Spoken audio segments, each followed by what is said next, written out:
Independente das lutas que passamos, é sempre uma alegria estar na presença de Deus.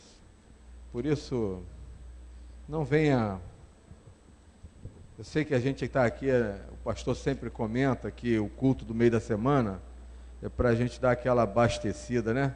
A gente sai domingo daqui, sai cheio de Deus. Aí entra segunda, terça, aí vem as lutas, aí vai diminuindo o combustível, aí tu entra na quarta, não, tem que me abastecer um pouco mais, aí tu vem à igreja para o culto, aí recebe mais do Espírito Santo, dá aquela abastecida para cumprir o resto da semana. Abra no Salmo, por favor, Salmo 23, um salmo bem conhecido.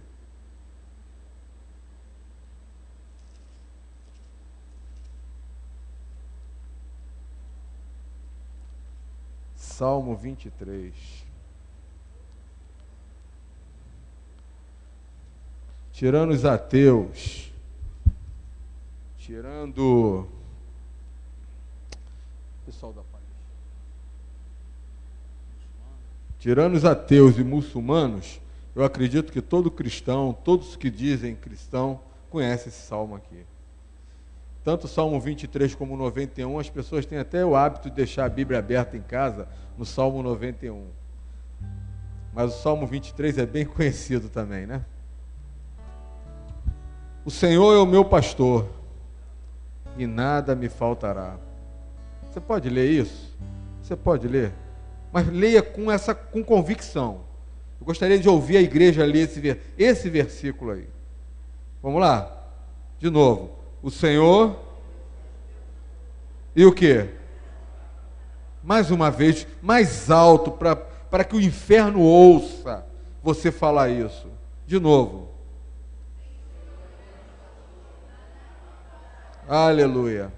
Deitar-me faz em verdes pasto, guia-me mansamente a águas tranquilas.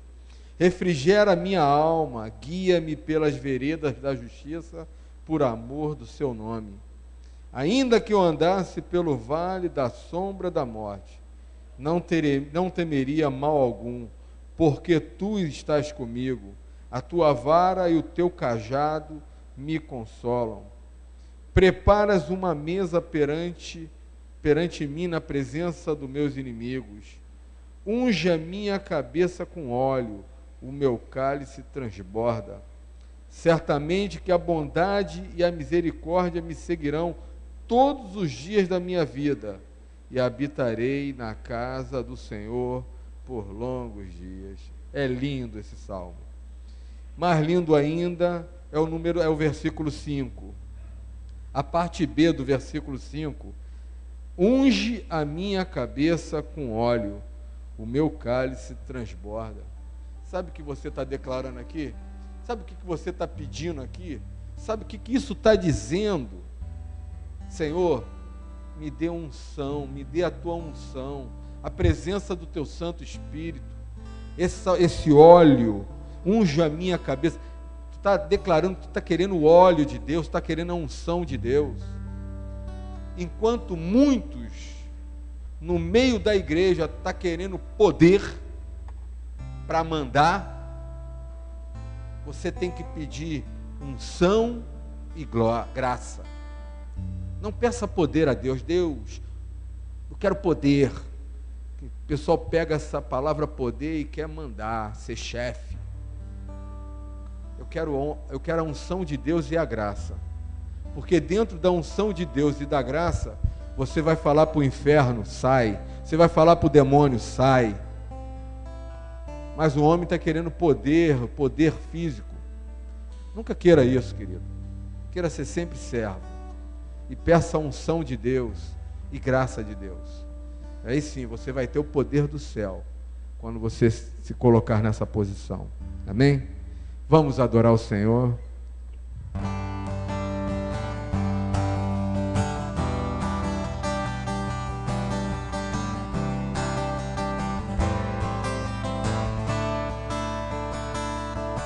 Os que confiam no Senhor são como os montes de Sião, que não se abalam, mas permanecem para sempre.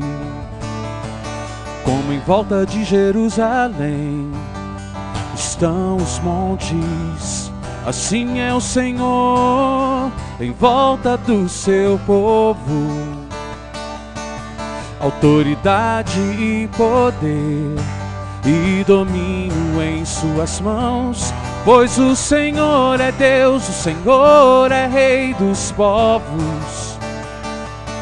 Cale-se diante dele a terra, dobrem os joelhos, ergam as mãos, pois o Senhor é Deus dos povos. Não dá, sem Jesus não dá.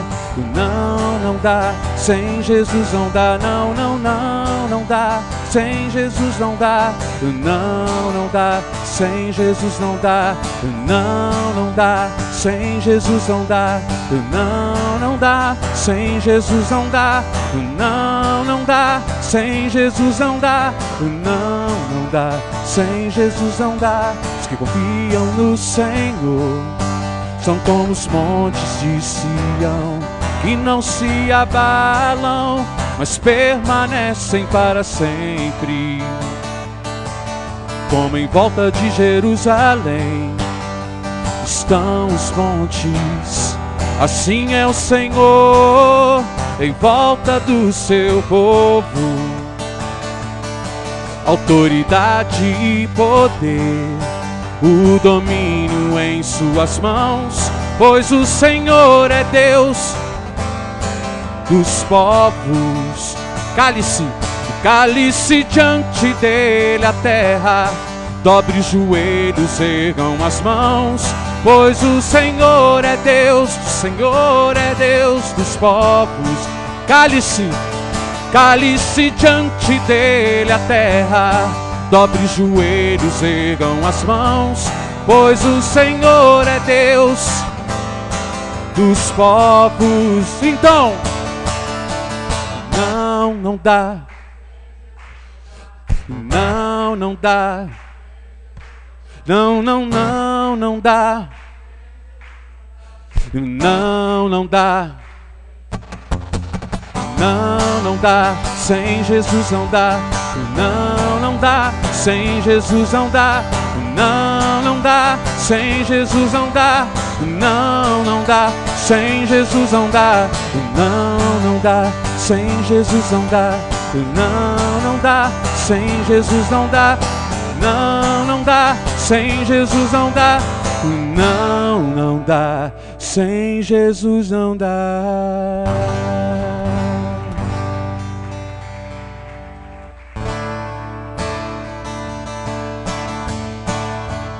Anderei, anderei, anderei, anderei,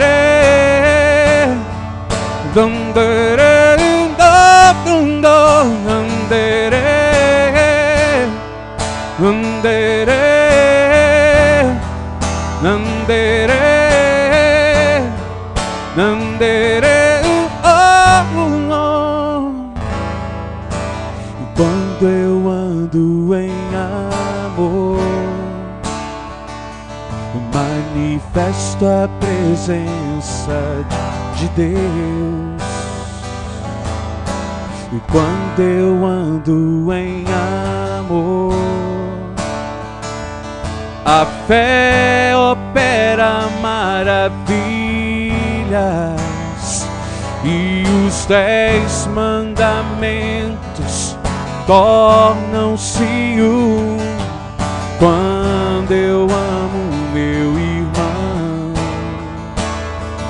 ando em perfeição na presença do Pai. Quando eu amo meu irmão, o amor já venceu. O amor nunca falha, o amor sempre vence, o amor é eterno, o amor já venceu, o amor nunca falha, o amor sempre vence, o amor é eterno. Um amor do tipo de Deus, o que está fluindo em meu coração, é o caminho para a vitória. O amor de Deus está fluindo na tua vida? Então abraça o teu irmão, fala com ele. Aproveita esse momento para entrar em comunhão com o teu irmão, amém? O amor já venceu, o amor nunca falha, o amor sempre vence, o amor é eterno, o amor já venceu, o amor nunca falha, o amor sempre vence. Quando eu ando em amor, quando eu ando em amor, manifesto a presença de Deus. Quando eu ando em amor, a fé opera maravilhas, e os 10 mandamentos tornam-se um. Quando eu amo meu irmão,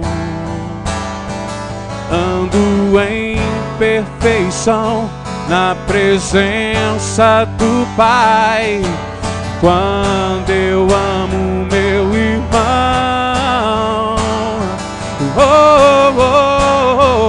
o amor já venceu, o amor nunca falha, o amor sempre vence, o amor é eterno, o amor já venceu, o amor nunca falha, o amor sempre vence, o amor é eterno. Um amor do tipo de Deus, o que está fluindo em meu coração, é o caminho para a vitória. Jesus certa feita disse o seguinte: vocês vão ser conhecidos como os meus discípulos se vocês expulsarem mais demônios. Ele falou isso? Vocês vão ser conhecidos como os meus discípulos quando vocês fizerem mais obras na igreja. Ele falou isso? O que ele disse? Vocês serão conhecidos como os meus discípulos quando vocês amarem uns aos outros. O amor já venceu. O amor já venceu. O amor sempre vence. O amor já venceu. O amor nunca falha. O amor sempre vence. O amor é eterno. O amor do tipo de Deus, que está fluindo em meu coração, é o caminho para a vitória. Oh Senhor Jesus, que dirás, ó Deus, ao meu respeito? Que dirás, ó Deus, ao meu respeito? Quando endurecer meu coração e não liberar perdão ao meu irmão, o que dirás, ó Deus, ao meu respeito? Se eu abandonar os meus pais, o tempo de honraria deixar para trás. O que pensarias quando eu pensasse só apenas no que é meu? O uma sensibilidade esmagada pela ausência, pela falta de ti, meu Deus. Quando me coloco no teu lugar, vejo a diferença de quem sabe amar. Dá vontade de nascer de novo, mesmo sabendo que o tempo não vai voltar. Quebranta-me, dilata em mim um coração que queira te agradar, coração disposto a te adorar. Quebranta-me, dilata em mim um coração com suas intenções. Faz de mim um ser humano capacitado pra amar. O que dirás, ó Deus, ao meu respeito, quando eu liberar o perdão? De maneira alguma eu não abro mão da comunhão. O que dirás, ó Deus, ao meu respeito, e quando eu visitar os hospitais e cuidar com carinho dos meus pais? O que pensaria quando eu deixasse de olhar só pro que é meu? Uma sensibilidade esmagada pela ausência, pela falta de ti, meu Deus. Quando me coloco no seu lugar, eu vejo a diferença de quem sabe amar. Dá vontade de nascer de novo, mesmo sabendo que o tempo não vai voltar. Quebranta-me, dilata em mim um coração que queira te agradar, o coração disposto a te adorar. Quebranta-me, dilata em mim um coração com suas intenções. Faz de mim um ser humano capacitado para amar. O bem que eu preciso fazer é tão difícil de praticar, mas o mal que está diante de mim já não bastam asas para voar. O equilíbrio eu só vou encontrar quando eu entender o que é de fato me entregar. Quebranta-me, dilata em mim um coração que queira te agradar, coração disposto a te adorar. Quebranta-me, dilata em mim um coração com suas intenções. Faz de mim um ser humano capacitado para amar. O bem que eu preciso, mas o mal que está diante de mim só me leva a errar. Já não bastam asas para voar. O equilíbrio eu só vou encontrar quando eu entender o que é de fato me entregar. Quebranta-me, dilata em mim um coração que queira te agradar, coração disposto a te adorar. Peça a Ele.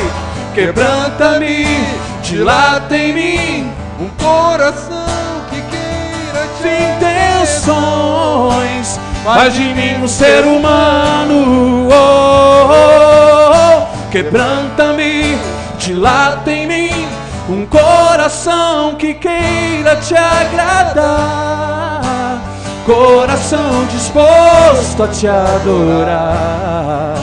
Quebranta-me, dilata em mim um coração com suas intenções. Faz de mim um ser humano capacitado para amar. Oh, aleluia. Santíssimo. Obrigado, Deus. Nesse mesmo mover de Deus, nesse mesmo mover do Espírito Santo, porque Ele está aqui no nosso meio, querido. Eu gostaria de fazer aqui algumas orações, que foi feito alguns pedidos de oração aqui, orar pela mãe do Eduardo, mãe do Marcelo. Marcelo. Sua mamãe, né, Marcelo? Vamos estar orando por ela, está internada. Teve um AVC? A oração do justo pode muito seus efeitos, querido. E há aqui vários justos aqui dentro. Nós vamos estar orando. Eu vou orar também pelo meu sobrinho, que amanhã vai estar fazendo uma cirurgia. Vou orar por ele também, pelo Júnior. Tem alguém mais que está com alguma enfermidade, que queira vir aqui à frente, ou representando alguém que esteja enfermo? Pode vir, pode sair do teu lugar. Se tem alguém aqui enfermo, ou tem algum conhecido que você queira representar, vem aqui na frente para a gente estar orando. Vem cá, Eduardo. Isso.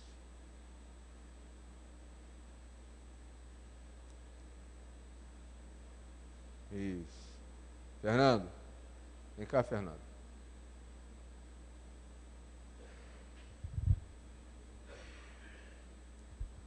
Diácono Fernando vai fazer essa oração. Amém, Jesus. Pai Santo, amado Deus, aqui estão, Pai, pessoas à frente, Pai. Não sabemos, Pai, o mal que as aflige, mas Tu sabes, Senhor, porque Tu sabes de tudo. Pai, aleluia, que seja a Sua mão imposta sobre cada vida aqui, Senhor. Pai, essas vidas estão aqui e as vidas estão sendo representadas por elas, Pai. Senhor, em Teu nome, no nome do Senhor Jesus, Pai, nós expulsamos toda enfermidade, Pai, todo o mal que as aflige, Pai, aleluias, Pai, e o Senhor venha restaurar, Pai, restaura a saúde, restaura, Pai, a vida emocional, restaura, Pai, a vida financeira, Pai, vem restaurar, Pai, a vida espiritual contigo, Pai, a comunhão contigo, em nome de Jesus, Pai, e o Senhor venha sanar, Pai, todas as feridas, o Senhor venha tocar em cada coração, Pai, coração restaurado, é o que pedimos a Ti, em nome de Jesus, amém. Amém, amados, poder voltar para o seu lugar. Marcelo, fica firme. Você vai ter resposta. Vou liberar uma palavra. Você vai ter resposta de melhora rápido, mais rápido que você esperava. Amém. Amém. Boa noite. Eu gostaria de saber quem está nos visitando. Levanta a mão assim. Tem um casal ali. Tem mais um rapaz ali. Seja bem-vindo. Sou o diácono César, não sou o pastor da igreja. O nosso pastor essa semana está tirando uma semana, uma mini férias de uma semana. Domingo ele vai estar de volta. Então ele está, com certeza, nos olhando pelaquela câmera ali. Então, pastor, continue descansando. Deus abençoe. Renova as suas forças. Em nome do Senhor Jesus. E nós estamos aqui para conduzir a igreja. Sônia, entregou ali para ele? Já entregaram, né? Tá bom. Eu gostaria que os irmãos que estão nos visitando pela primeira vez preenchessem, destacassem essa última parte e entregassem no final para a própria irmã Sônia ou a Marinete, para aí a gente dar pastor depois vai dar uma ligação, dar um oi, entendeu? É uma forma de conhecer. E o resto desse folder aí você pode levar, é o nosso ministério, a visão da nossa igreja aqui, tá bom? Quer caneta? Sônia, tá precisando de caneta ali, 2 canetinhas. Bom, para quem está nos visitando, eu gostaria que os irmãos agora ficassem atentos. Nossos cultos às quarta-feira, 8 horas da noite, 20 horas. Domingo, nossa escola bíblica começa às 9 horas, de 9 às 10, aí 10h10 até de 10 a 10h15, tem aquele momento para a gente tomar um cafezinho, 10h30 a gente começa o nosso culto de louvor e adoração. E à noite, às 19 horas, não é às 20 como hoje, só às quarta-feira é às 20 horas por causa do trabalho, mas domingo é às 19 horas. Amém? Então, essa é a nosso informativo. Eduardo, quer dar um aviso aqui do retiro? O Anderson, aliás, perdão, vem cá, Anderson. Já que o pastor te autorizou no domingo, não vai ser diferente agora. Nós temos visitante. Venda aí teu peixe. Amém. Pai do Senhor, irmãos. É só reforçando, né, nosso retiro de carnaval. Agora, dia 1º de março, dia 5. Queria contar com o apoio dos irmãos, aqueles que se inscreveram, que possam estar honrando com seus pagamentos. Segunda-feira a gente precisa encerrar o primeiro depósito de 17 mil. Já depositamos 8, fica faltando 9. Então a gente vai chegar lá, se Deus quiser. E dia 15 de fevereiro temos que depositar mais 17 mil também. Vamos conseguir em nome de Jesus. Então eu queria contar com o apoio dos irmãos. Se vocês puderem estar divulgando também, até no Facebook, eu quero agradecer o pessoal. Que domingo a gente começou a compartilhar e está todo mundo ajudando. Está sendo bem legal isso aí. Tem pessoas já que já se inscreveram em virtude do anúncio que a gente está colocando no Facebook.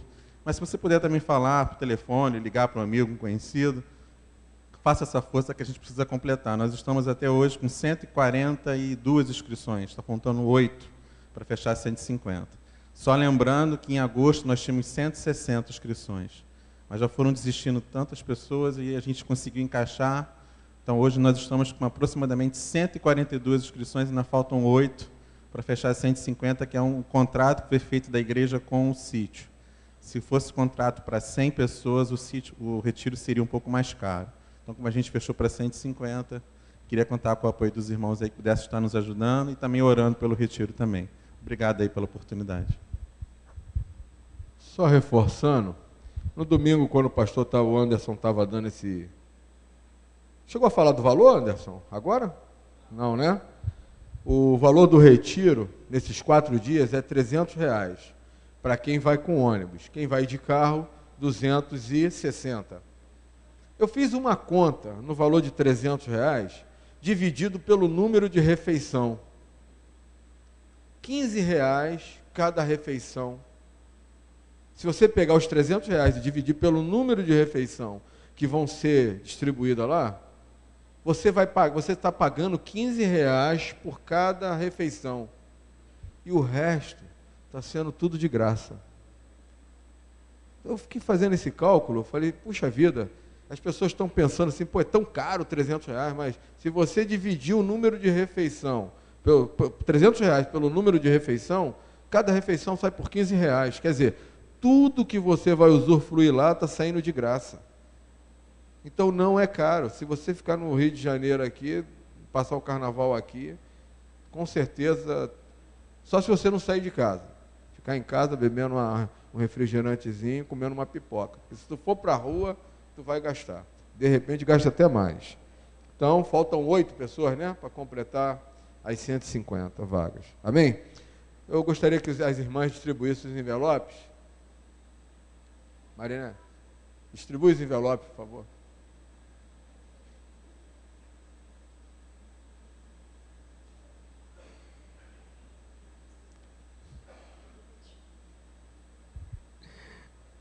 Amém?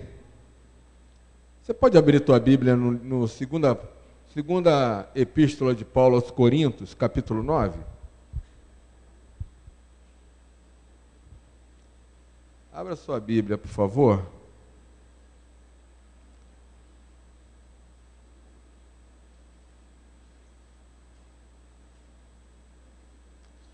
Eu gosto muito dessa epístola, principalmente nesse capítulo, que está falando sobre a igreja da Macedônia. Essa igreja aqui é tremenda, querido. Foi um referencial de igreja naquela época.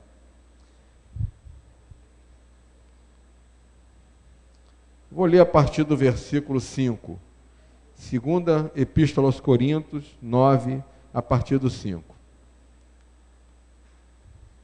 Portanto, tive por coisa necessária exortar esses irmãos, para que primeiro fosse ter convosco e preparasse de antemão a vossa bênção já antes anunciada, para que esteja pronta como bênção e não com avareza.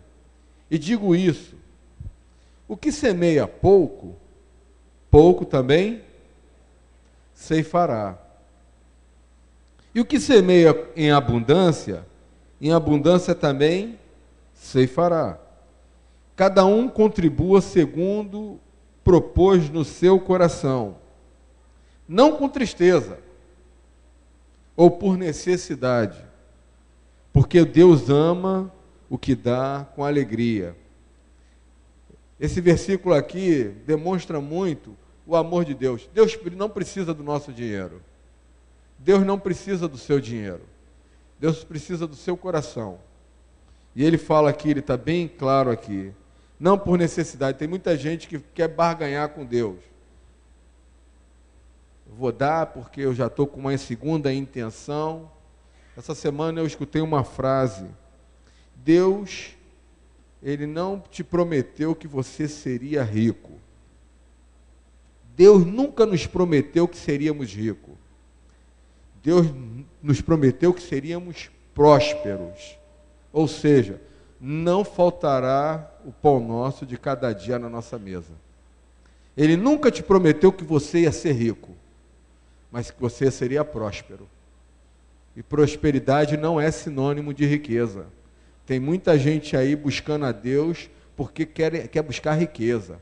Tu vê propaganda de igrejas aí na televisão, não, porque eu vim para cá e agora eu tenho 500 carros, 10 casas, e eu tenho isso, eu tenho aquilo. Quando não é nada disso o reino de Deus. A palavra diz, buscai o meu reino e a minha justiça, que todas as outras coisas vos serão acrescentadas. É uma questão só de você buscar o reino de Deus. E com certeza o justo, conforme diz a palavra, não vai mendigar o pão. Amém? Só para nós enterrarmos no versículo 10, para encerrar. Ora, aquele que dá a semente ao que semeia, e pão para comer também multiplicará a vossa sementeira, e aumentará o fruto da vossa justiça. É lindo essa versão. Eu gostaria que o irmão em casa pudesse meditar, buscar isso aqui, buscar esse texto, e comparar o capítulo 1 de Tessalonicenses, a carta de Paulo aos Tessalônicos, que é exatamente falando dessa igreja aqui. Tá bom? Já colocou aí tua oferta?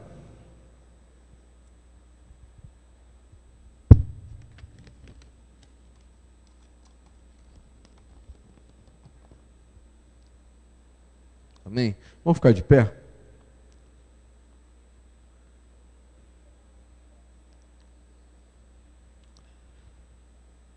Tem alguém precisando de uma porta de emprego? Alguém que esteja desempregado? Levante a mão aí, por favor. Isso.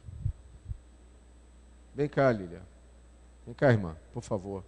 Que estão precisando de uma porta de emprego. Eu vou orar. Vamos orar. Hoje eu estou... Israel, diácono Israel, vem cá orar. Isso. Vamos orar. Vocês creem? Creem que Deus pode abrir uma porta? Isso. Estenda as suas mãos para cá. Em nome de Jesus, ó Deus, eu venho declarar, ó Deus, neste momento, Pai, que Tu venhas preparar o melhor, ó Deus, no campo profissional para essas vidas, ó Deus. Meu Deus, Tu conheces o talento, conheces o empenho, conheces a vida de cada um. E no poder do nome de Jesus, ó Deus, que caiam por terra todas as barreiras, que caiam por terra todos os obstáculos, que a porta venha a se abrir, seja uma porta próspera, não, Pai, para enriquecimento, mas para o suprir da necessidade do seu lar, da sua casa, da sua vida, dos seus filhos, e assim sucessivamente, Pai. Muito obrigado, Deus, pela vitória na vida dos meus irmãos, e que a igreja diga amém. Poder entregar aqui as ofertas.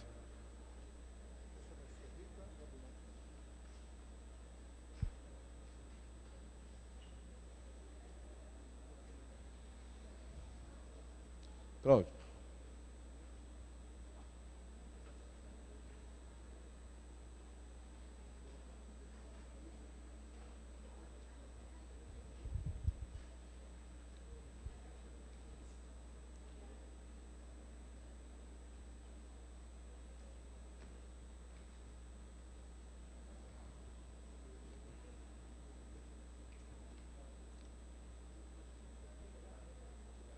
Tá bem?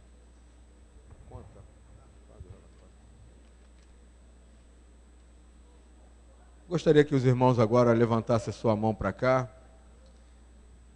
O diácono Cláudio vai estar ministrando a palavra aos nossos corações.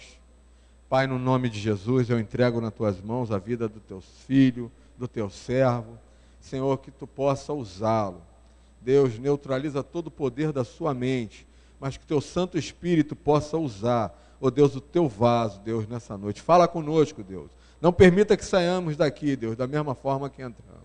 Em nome de Jesus. Amém. Amém. Boa noite, a graça e paz do nosso Senhor Jesus. Para mim é sempre uma grande alegria estar aqui junto com a igreja e estar compartilhando com vocês a palavra de Deus. Eu vou pedir um favor. Eu sou meio parecido com o pastor Carlos nesse sentido. Se vocês puderem ficar reunidos num só local, o pessoal que está aí mais para trás, chegar um pouco mais para frente. Eu sei que a palavra de Deus fala que os últimos serão os primeiros, mas a gente também não pode levar isso pela literalidade da letra. Então, se o pessoal pudesse aglomerar mais, eu agradeço em nome de Jesus, porque fica mais fácil. Eu sou o tipo de pregador que gosta de olhar nos olhos da pessoa quando eu estou pregando. Não para ficar condenando, não para dizer que eu sou melhor do que vocês, muito pelo contrário. É bom ver a reação das pessoas. É sempre bom. Irmãos, eu vou pedir para que vocês abram as Escrituras Sagradas no livro de Mateus, o Evangelho de Mateus, capítulo 3, versículo 13.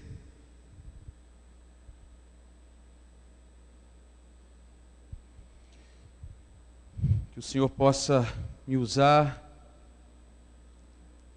essa noite, como o diácono César falou, que todo eu, que toda carne, que toda vaidade, todo orgulho caia por terra e que saia desse púlpito rios de águas vivas, água pura, água que verdadeiramente vai matar a sede do sedento. É o que eu peço em nome de Jesus. Mateus 3, versículo 13. Vamos lá? Assim diz a palavra do nosso Deus. Por esse tempo dirigiu-se Jesus da Galiléia para o Jordão, a fim de que João o batizasse. Ele, porém, o dissuadia, dizendo: eu é que preciso ser batizado por ti, e tu vens a mim? Mas Jesus lhe respondeu: deixa por enquanto, porque assim nos convém cumprir toda a justiça. Então ele o admitiu. Batizado Jesus saiu logo das águas, e eis que se lhe abriram os céus e viu o Espírito de Deus, descendo como pomba, vindo sobre ele. E eis uma voz dos céus que dizia: este é o meu Filho amado, em quem me comprazo. Amém?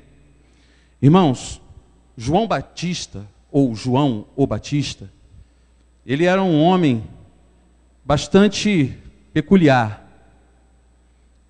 Ele pregava nos desertos da Judéia, vestido de pele de camelo, comia gafanhoto e mel, e chamava o povo ao arrependimento. Mas havia algo em João Batista que é digno de ser comentado aqui hoje. Ele sabia quem ele era.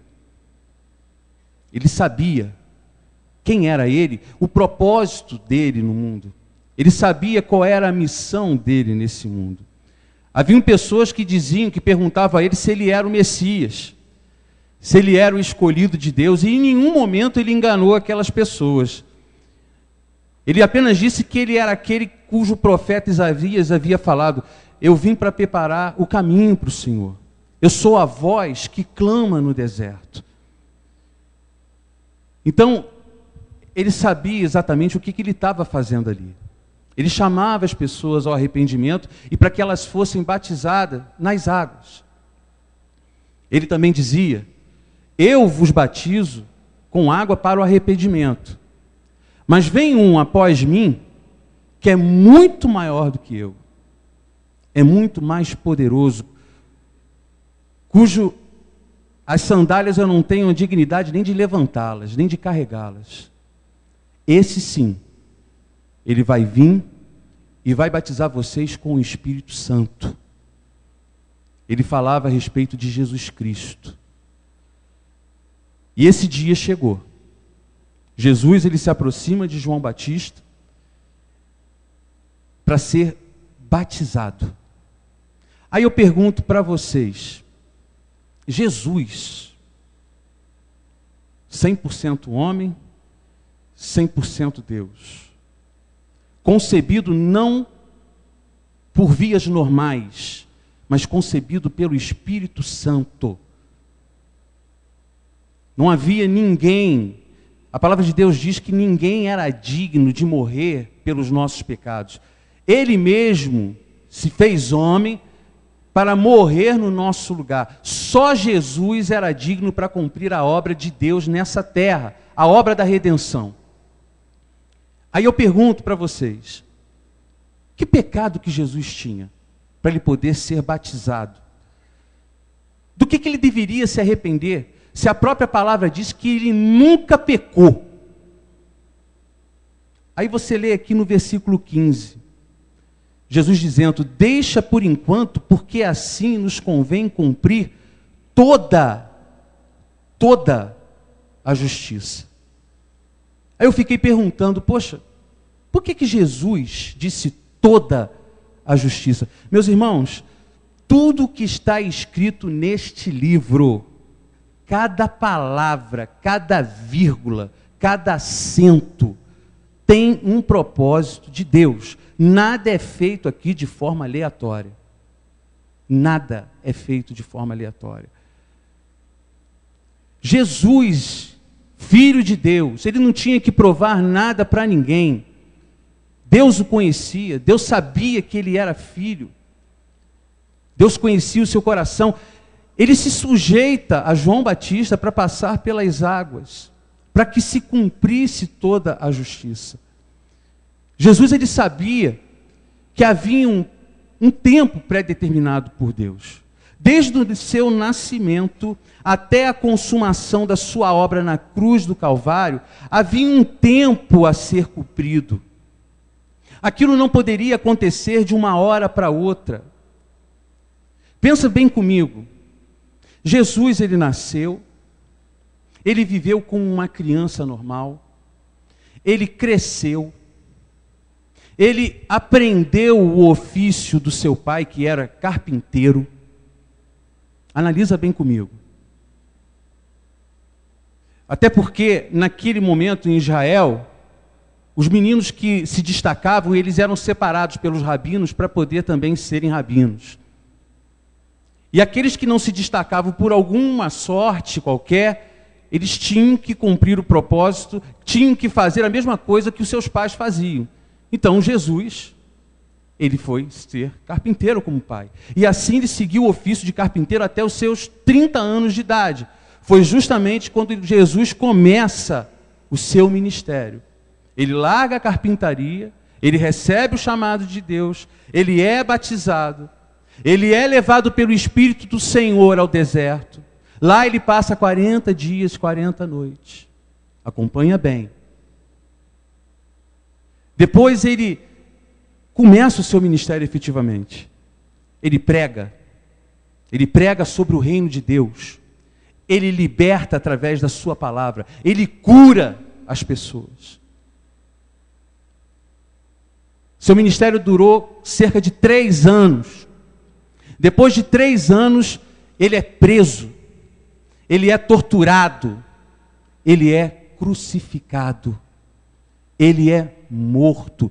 E ali na cruz, nesse espaço de 33 anos de vida, ali na cruz é consumada a obra de Jesus Cristo. Vejam bem, meus irmãos, em nenhum momento Jesus se negou a cumprir em nenhuma dessas etapas. Ele não era obrigado a cumprir nenhuma delas, porque ele era Deus. E desde muito cedo, desde muito jovem, ele tinha consciência da sua divindade. Mas por obediência ao Pai, ele cumpriu todo aquele protocolo. Todas as etapas que lhe eram propostas ser feitas, ele fez, ele cumpriu. É por isso que ele diz aqui para João Batista, olha, eu tenho que cumprir, nós temos que cumprir toda a justiça.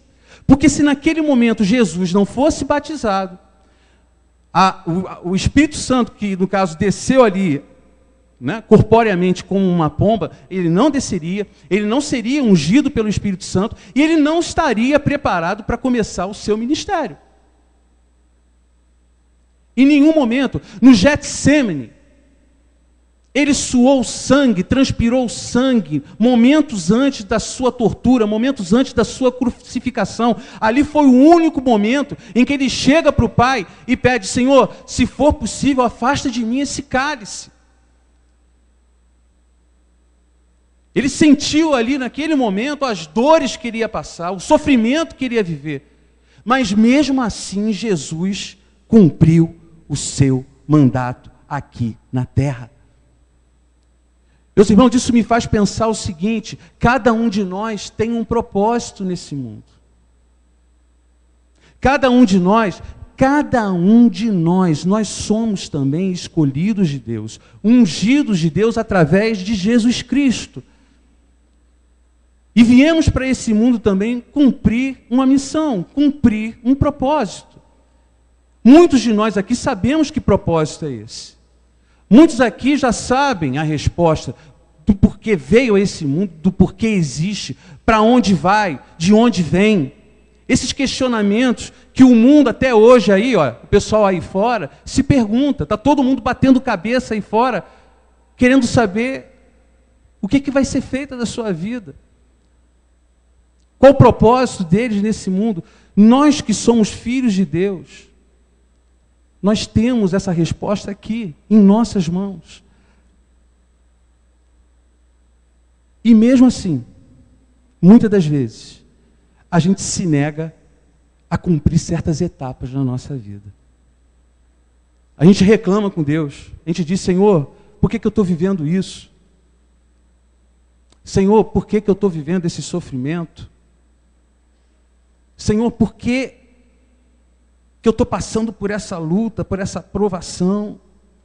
Senhor, eu já tentei, eu já bati nessa porta tantas e tantas e tantas vezes, mas até agora não abriu. E a gente entra nesse questionamento, e quando nesse momento a gente deveria usar o que nos foi dado, o que nos foi dado? A fé. A gente fica paralisado. A gente deixa o medo tomar conta do nosso ser. A gente quer evitar o sofrimento. Meus irmãos, cada etapa da vida de Jesus foi algo que tinha que acontecer.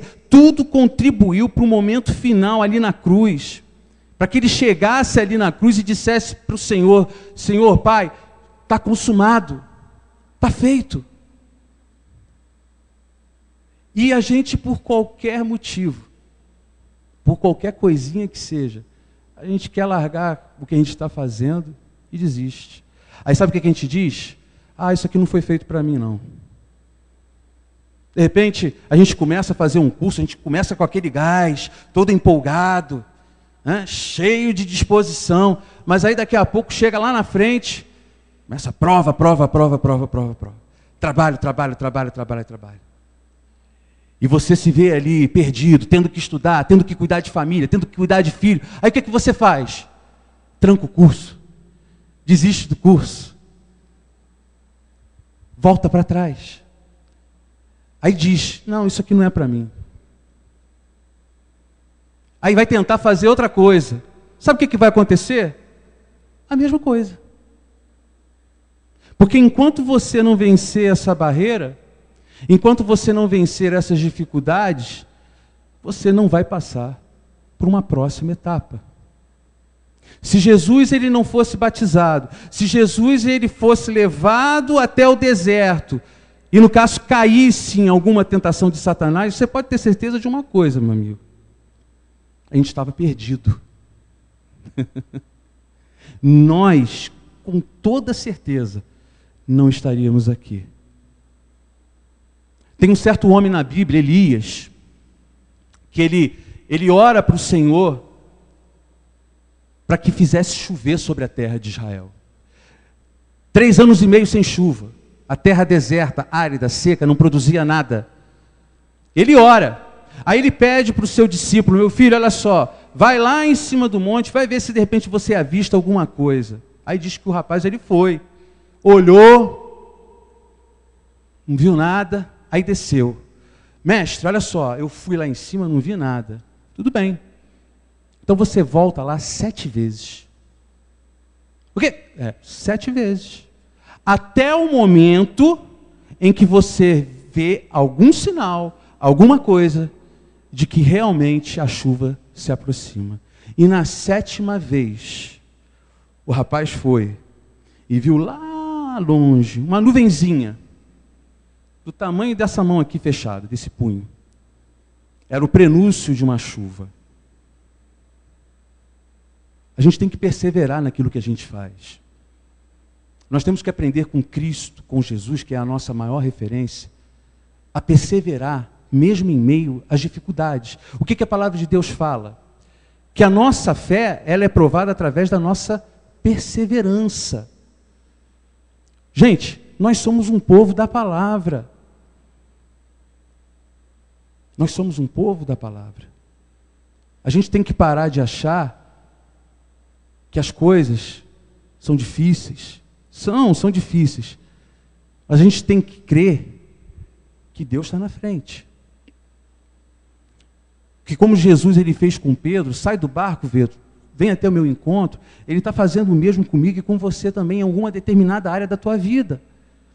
E a partir do momento em que você olha para Jesus, o autor e consumador da sua fé, você vai chegar até ele. Mas se você desviar seus olhos para a direita ou para a esquerda, o que vai acontecer?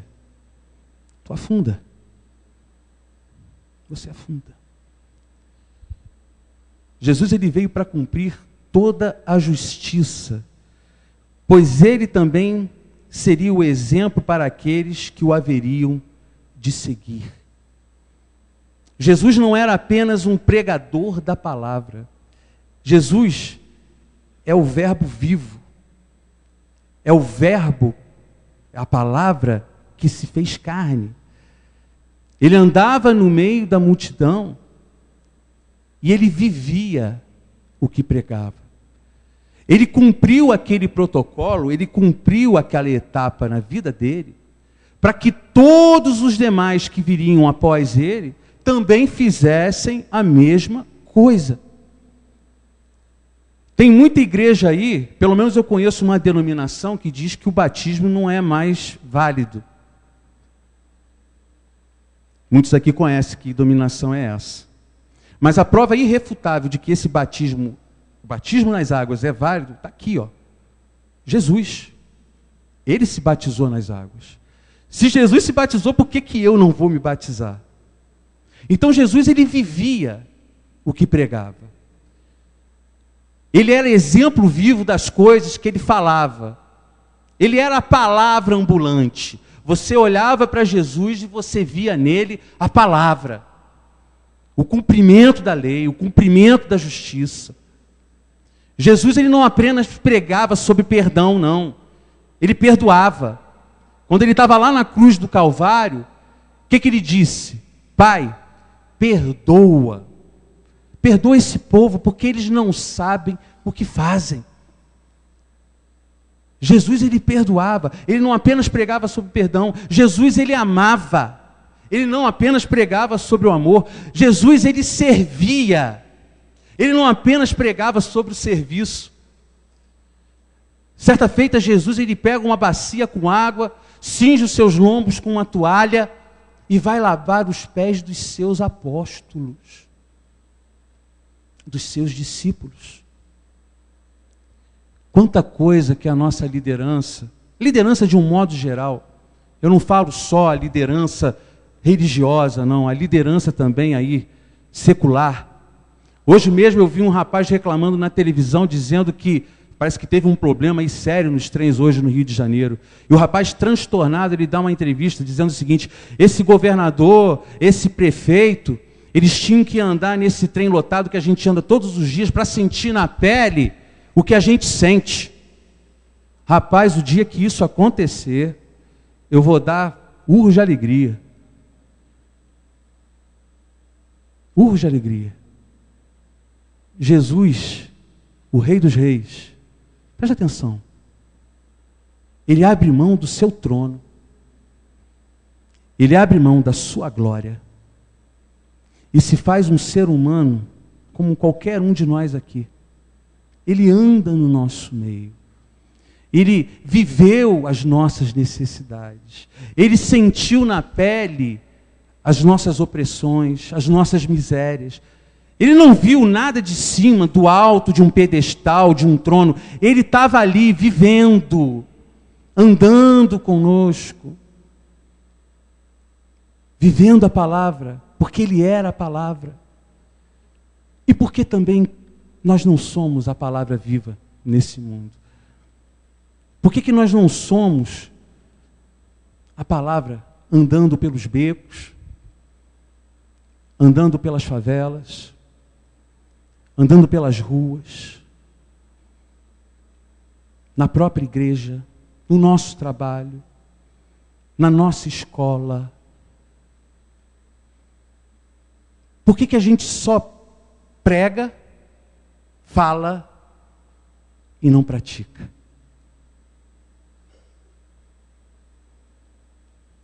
Tantas coisas que a gente tem que aprender com o nosso Deus. Tantas coisas que a gente tem que aprender com o testemunho que Jesus deixou. Irmãos, esse questionamento que eu estou passando aqui para vocês é algo que eu também vivo todos os dias. Não pensa que eu estou aqui lançando sobre o ombro de vocês um fardo pesado, não. Eu estou só apenas dividindo o peso. Vocês entendem o que eu quero dizer? Porque se a gente quer ver pessoas voltando para Cristo, essas fileiras aqui cheias de pessoas fervorosas, cheias do amor do Senhor, a gente tem que viver aquilo que prega. Eu ouvi de um pastor esses dias que a gente vive no meio de uma geração que ouve com os olhos. Vocês entendem isso? Nós estamos sendo observados o tempo todo. Nós estamos sendo observados o tempo todo. Nós estamos sendo avaliados o tempo todo. Pergunta para uma pessoa ímpia o que ela acha do cristianismo. O que ela pensa do cristianismo. Uma pessoa que não tem o menor conhecimento da palavra de Deus. Uma pessoa que apenas observa. Ela está de fora, vendo a minha atitude, vendo a sua atitude, a tua conduta.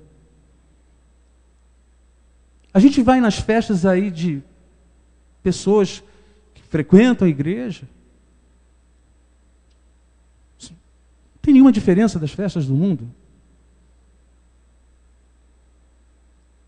A gente vai em certas reuniões, em nossa casa, e não tem nada diferente das reuniões que o mundo faz.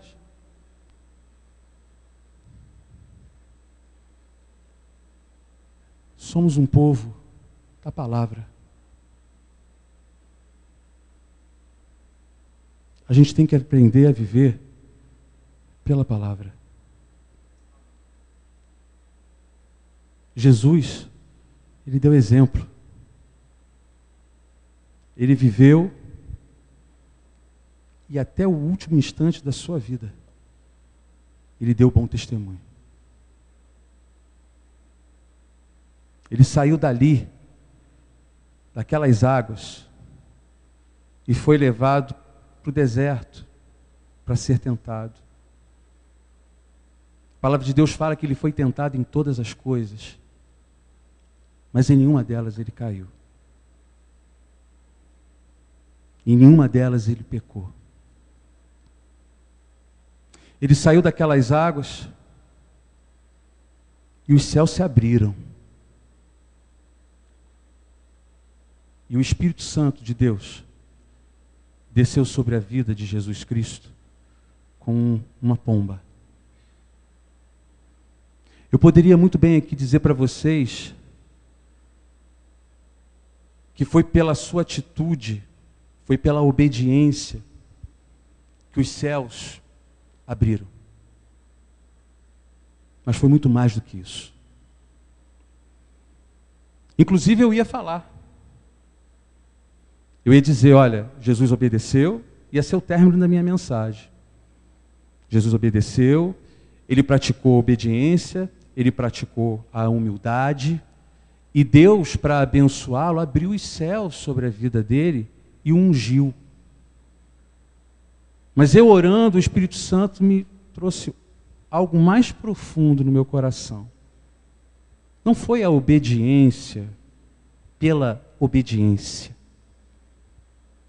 Não foi a disposição da humildade por ser humilde. Os céus se abriram para Jesus porque ele tinha um título que até então nenhum homem tinha. E Deus revela isso aqui, no versículo 17. Deus falando, Pai, este é o meu filho amado, em quem eu tenho prazer. Os céus abriram sobre a vida de Jesus porque ele era filho de Deus. Muito mais pelo que ele fez, muito mais porque ele viveu nesse mundo. Era a condição dele de filho. Amados, e é justamente sobre isso que eu quero falar até o final da pregação. Eu falei tudo isso até agora para chegar nesse ponto e a gente começar a falar de verdade. Analisa comigo. Durante muito tempo esse país ele tem uma história vergonhosa. Uma história que acompanhou as nossas vidas desde muito tempo. Nós temos um histórico escravagista. Nós fomos um país onde acolhemos escravos, negros que vinham da África e trabalhavam aqui forçosamente, debaixo de chibata, debaixo da força, da opressão. Eles eram escravos. Eles obedeciam não por uma opção. Eles obedeciam ou morriam se não obedecesse. Então há uma diferença muito grande entre você obedecer, porque você tem ali um chicote nas suas costas a todo momento para te bater, ou então tem alguém te coagindo com uma arma na sua cabeça e mandando você fazer algo, e você faz. Entre você obedecer por amor.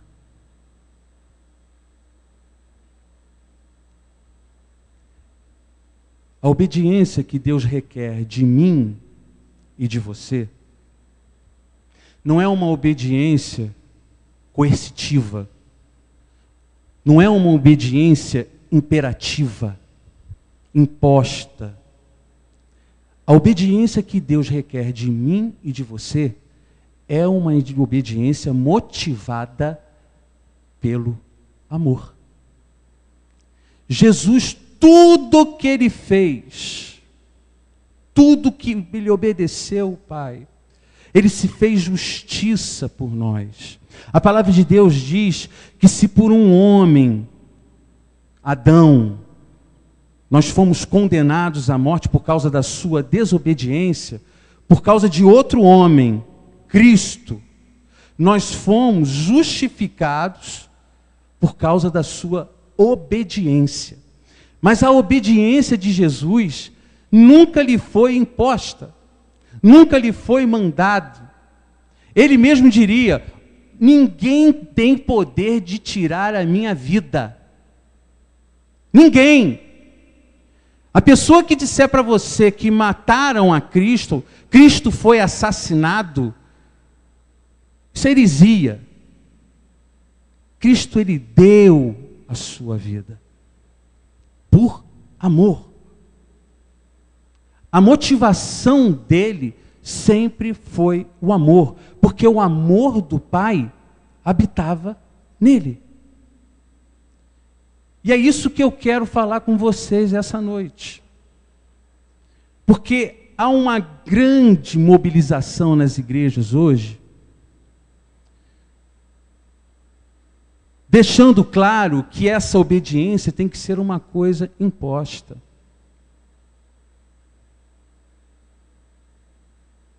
Tem uma grande diferença de eu dizer para vocês o seguinte: olha, vocês têm que dar o seu dízimo e a sua oferta, porque senão o devorador vai comer tudo de você.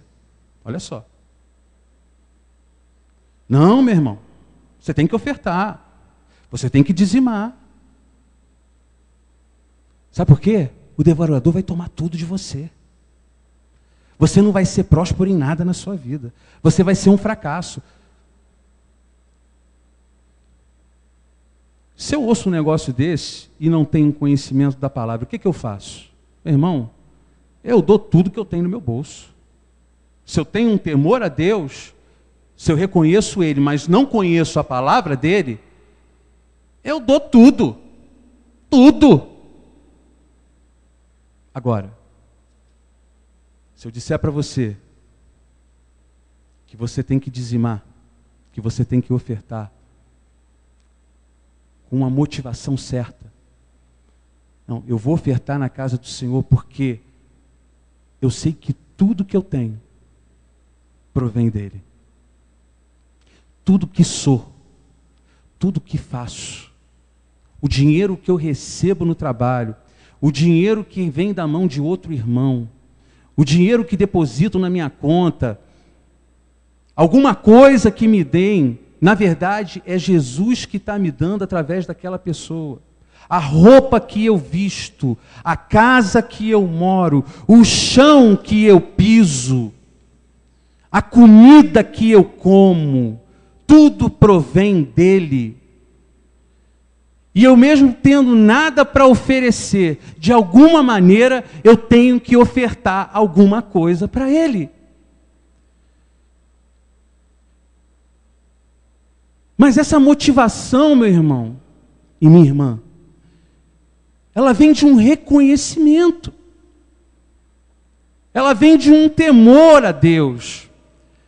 Ela vem de um andar ali ao lado dele o tempo todo. Tem um homem na Bíblia chamado Enoque. Quantos aqui já ouviram falar de Enoque? Muitos. Enoque está lá em Gênesis capítulo 5, se eu não me engano. Vem uma listagem de pessoas, tudo incrédulo, tudo ímpio. Uma geração e geração de pessoas que só cometeram pecados, mas está ali o nome dele marcado para a eternidade. Enoque andou com Deus. Enoque andou com Deus. E foi até onde? Ele andou. Até o momento em que Deus, para que ele não vivesse a morte, o arrebatou, o tomou para si. E é essa que é a grande questão. Eu estava orando esses dias e falando: Senhor, me dá um espírito de Enoque. Porque há muitas pessoas que querem andar com Deus para atingir um propósito, para atingir um fim. Querem usar Deus como um meio para chegar a um objetivo. Mas, na verdade, Deus é o fim nele mesmo.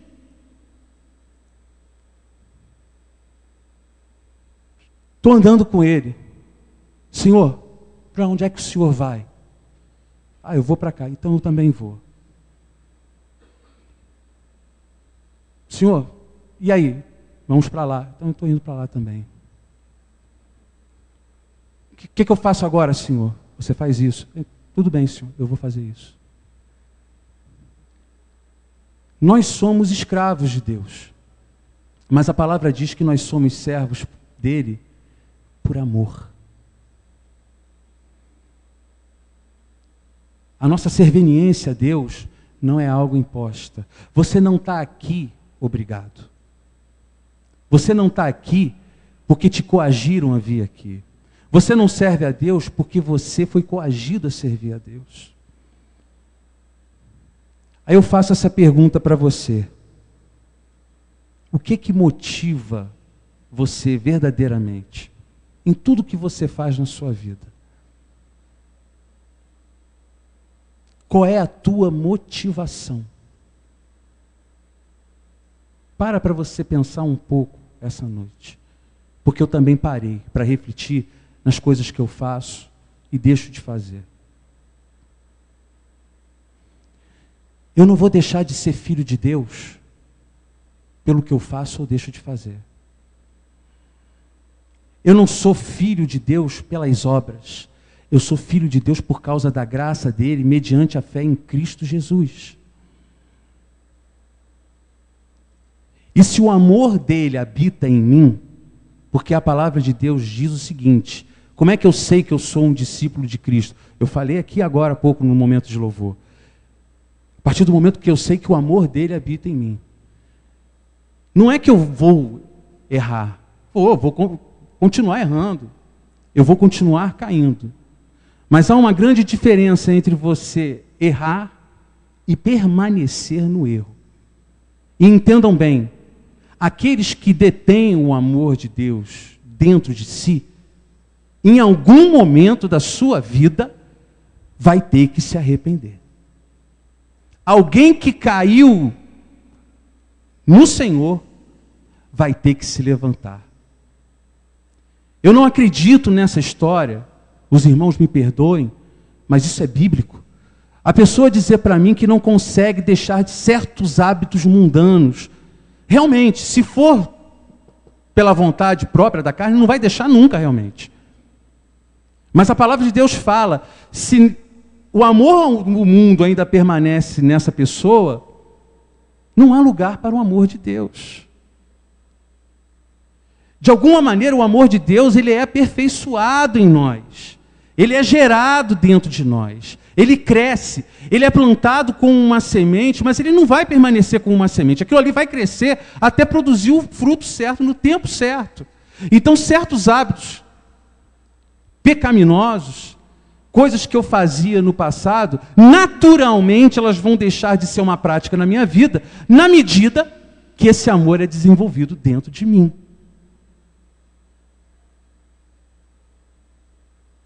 Eu era um pornográfico. Se você olhasse o armário da minha casa, tinha pilhas e pilhas de revista, DVDs.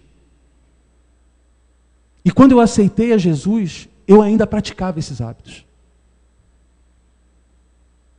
Mas teve um momento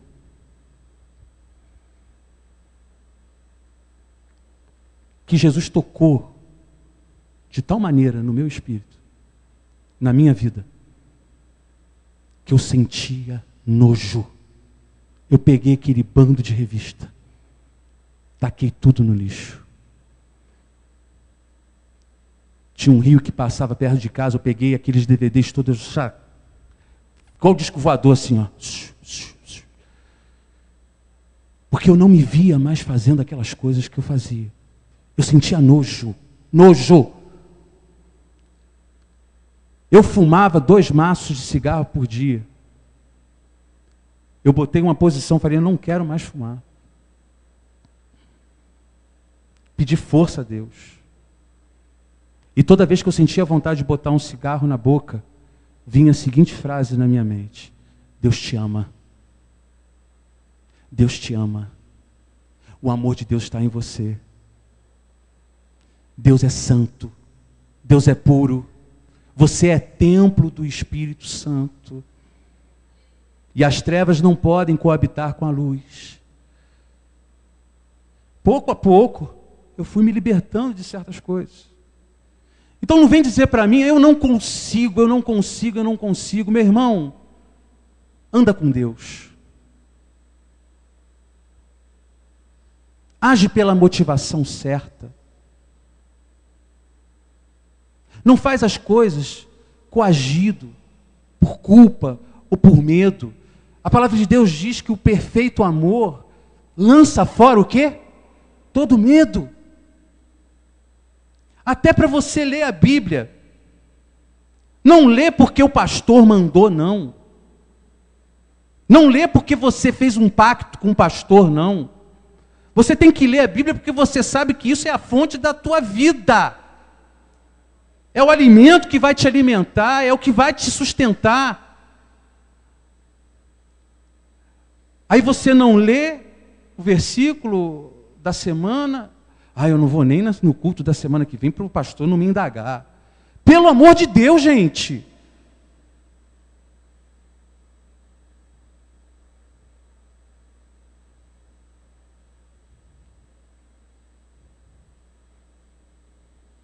Isso é espírito de religião. A religião requer isso, requer culpa, requer medo. Mas sabe de uma coisa? Independente do que você faça ou não faça, Deus vai sempre olhar para você e sempre vai dizer: esse é o meu filho amado, em quem eu tenho prazer. Sabe por quê? Não é para você que Ele está olhando, não.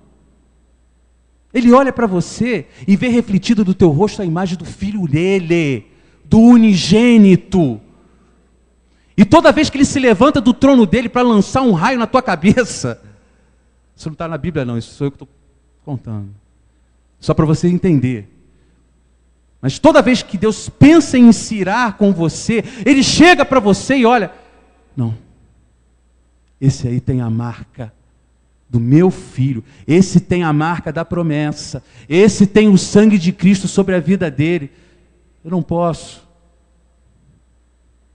Tem uma parábola muito interessante, eu vou terminar aqui, só para vocês entenderem como é que Deus te vê. Jesus ele conta uma parábola de 2 irmãos. Era um pai e 2 irmãos. Esse pai ele chama o irmão mais velho para poder trabalhar na vinha. Aí o irmão mais velho chega e diz para ele: não, pai, eu vou sim. Ele foi? Não. Motivação errada. Ele falou que ia para poder se livrar do problema. Aí ele chega para o outro filho, pergunta a mesma coisa: filho, vamos trabalhar na vinha? Esse outro filho diz para ele: não. Não? Não. Só que depois a palavra de Deus diz que ele se arrependeu. Ele voltou daquela decisão dele. Porque o amor de Deus habita nele. E o fez se conscientizar de que o Pai, independente de qualquer coisa, quer o melhor para ele. E ele volta. Jesus pergunta aos seus discípulos: dos 2, quem fez a vontade do Pai? Aquele que disse e não foi? Que ia, que não foi? Ou aquele que disse que não ia, mas acabou se arrependendo e foi? Então não é pelo que você faz, é o que você é. As bênçãos do Senhor, os céus estão abertos sobre a tua vida, não é pelo que você faz, é pelo que você é. Aquele filho pródigo, ele voltou, ele se conscientizou, ele sabia que com o pai ele tinha tudo. Ele estava lá comendo comida de porcos. Mas ele volta para a casa do pai, porque em algum momento o amor do pai estava dentro dele ali. E em algum momento aquele amor falou mais forte do que tudo. Aí ele lembrou: não, com meu pai eu tenho todas as coisas. Eu vou chegar até ele e pelo menos eu vou tentar ser ali um operário, um trabalhador na casa dele. Mas o que o pai fez? Ele nunca renegou aquele filho. Nunca, jamais, em tempo algum, ele recebeu aquele filho com braços abertos e fez uma festa para ele. Meus irmãos, o que eu quero dizer aqui essa noite, eu não sei por que eu estou pregando isso, eu não sei por que eu estou falando essas coisas, mas de repente dentro de você existe aquilo estigmatizado: poxa, eu não sou merecedor nem de estar aqui nesse lugar. Mas se em algum momento Jesus tocou no teu coração, se você sabe que o amor de Deus está dentro de você, Há momento nas nossas vidas, em todo momento, de nos arrependermos, da gente voltar para trás, da gente voltar para a casa do Pai. Então se esquece do que passou e olha para frente, olha para Jesus, olha para o autor e consumador da tua fé. E saiba que você agora vai começar a fazer as coisas com a motivação certa. Seja em casa, seja na obra de Deus, seja na família, no trabalho, tudo que você fizer, que o amor te leve, que o amor te conduza. E se não houver amor, então de nada vale. Ainda que eu fale a língua dos anjos e dos homens, se não houver amor, eu posso ter uma fé que move montanhas, eu posso entregar o meu corpo à morte, eu posso dar tudo que eu tenho para os pobres, mas se não houver o amor que me conduz, que me liberta, nada sou. Eu sou igual aquele metal ali daquele sino, só faço barulho. Você quer ser alguém movido pelo amor de Deus? Anda com Ele. Comunhão. Não é num momento da semana, não é num dia do mês, são todos os dias. Aprendendo, sendo discipulado por Jesus e sendo disciplinado por Ele também, porque até nos erros Ele vai tentar te corrigir. Vamos nos colocar de pé?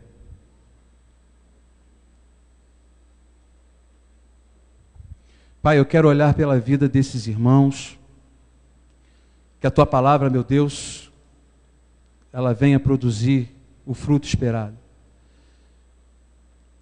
Que ela venha falar ainda mais ao meu coração e o coração de cada irmão que se encontra aqui. Se alguém, meu Pai, em nosso meio, eu não quero julgar ninguém, se encontra em pecado, se encontra caído, Pai, fala com essa pessoa essa noite. Diz para essa pessoa que mesmo assim, ela é um filho ou uma filha amada do Senhor.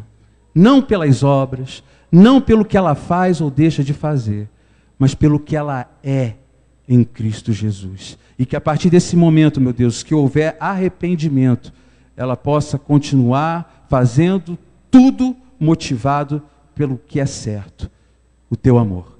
Leva-nos em paz, conduza-nos às nossas casas, assim nós oramos e Te agradecemos, no nome de Jesus. Amém.